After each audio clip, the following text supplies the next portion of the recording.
अभी वो दोनों गाड़ी की तरफ भागने ही वाले थे कि तभी सन्नाटे को चीरती हुई एक आवाज आई। एक लकड़ी की लाठी जमीन पर टकरा रही थी। अंधेरे के बीच से एक धुंधली पीली रोशनी उभरने लगी। एक बूढ़ा आदमी उनकी तरफ बढ़ रहा था। उसकी लालटेन की लौ नीली पड़ रही थी। रात बहुत गहरी है मुसाफिरों, और इस जंगल की भूख उससे भी गहरी। बाबा, आप कौन हैं? यहाँ कैसे? हमारी गाड़ी खराब हो गई है, क्या आप हमारी मदद कर सकते हैं? मदद? इस जंगल में रूहें रास्ता भटकती हैं, मदद नहीं मांगती। तुम लोग काला कुआं की जमीन पर खड़े हो। आज अमावस्या है, आज यहाँ का पत्थर भी बोलता है। बाबा, हमें बस यहाँ से निकलना है, हमें डर लग रहा है। डरना भी चाहिए बेटा। इस मिट्टी के नीचे वो लोग दबे हैं जिन्होंने भूख और प्यास में अपनों का ही मांस नोच लिया था। 100 साल पहले इसी रात को गांव का कुआं सूख गया था। लोग पागल हो गए थे। उन्होंने एक दूसरे का खून पीकर अपनी प्यास बुझाई थी। तब से ये जगह शापित है। बूढ़े ने अपनी लाठी से दूर एक पुराने ढह चुके कुएं की ओर इशारा किया। वहां से एक अजीब सी सुबकने की आवाज आ रही थी। बाबा, आप हमें डरा रहे हैं। हम शहर से आए हैं, हम इन सब बातों पर यकीन नहीं करते। यकीन आंखों को नहीं, रूह को होता है बेटा। वो देखो, कुएं की मुंडेर पर, क्या तुम्हें वो औरत नहीं दिख रही जो अपने बच्चे को खून पिला रही है? राघव, मुझे कुछ दिख रहा है। एक औरत सफेद कपड़ों में, वो हमारी तरफ देख रही है और मुस्कुरा रही है। वो बुला रही है तुम्हें। आज की रात उसे 2 नए मेहमान चाहिए। अमावस्या का अंधेरा कभी खाली हाथ नहीं लौटता। अचानक एक तेज ठंडी हवा का झोंका आया और बूढ़े की लालटेन बुझ गई। जब राघव ने अपनी टॉर्च जलाई तो वहां न तो वो बूढ़ा था और न ही कोई आवाज। बस एक पुरानी लाठी जमीन पर पड़ी थी जो अब एक सड़ी हुई हड्डी की तरह दिख रही थी।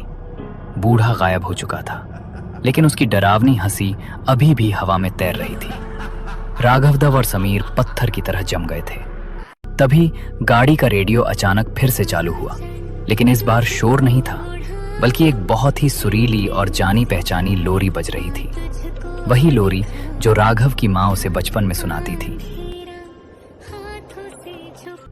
समीर, सुन रहा है? ये तो वही गाना है। मेरी माँ, वो यहाँ है। क्या बकवास कर रहा है राघव? तेरी माँ यहाँ कैसे हो सकती है? होश में आ, ये जंगल हमें पागल कर रहा है। देख समीर, सामने देख, वो मेरा घर है, वो खिड़की। मेरी माँ वहां खड़ी मुझे बुला रही है। वो कह रही है कि खाना ठंडा हो रहा है। समीर ने टॉर्च उठाई और सामने देखा। वहां कोई घर नहीं था, सिर्फ कंटीली झाड़ियां और एक गहरी खाई थी जिसके नीचे वही काला कुआं था। लेकिन राघव को कुछ और ही दिख रहा था। उसकी आंखों की पुतलियां पूरी तरह सफेद हो चुकी थीं। राघव, रुक, वहां खाई है। तू कहां जा रहा है? मेरी बात सुन। समीर, तू भी आना। देख, अंदर कितनी रोशनी है।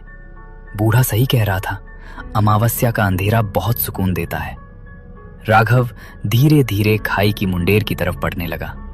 समीर ने उसे रोकने के लिए उसका हाथ पकड़ा, लेकिन जैसे ही उसने छुआ, समीर के मुंह से चीख निकल गई।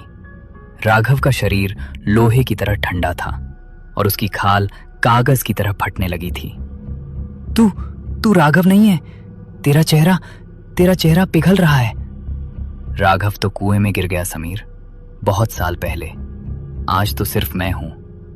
अचानक चारों तरफ से वही खटखट की आवाज आने लगी। सैकड़ों लालटेन की रोशनी झाड़ियों से उभरने लगी। वो सब बूढ़े चौकीदार जैसे दिख रहे थे जिनके चेहरे नहीं थे। उन्होंने समीर को घेर लिया। नहीं भगवान, मुझे बचा लो, मुझे यहां से जाना है। अमावस्या प्यासी है। समीर ने अपनी आंखें बंद कर ली। एक तेज चीख पूरे जंगल में गूंजी और फिर मौत जैसा सन्नाटा छा गया। अगली सुबह सूरज की रोशनी ने उस भयानक जंगल के राज खोल दिए।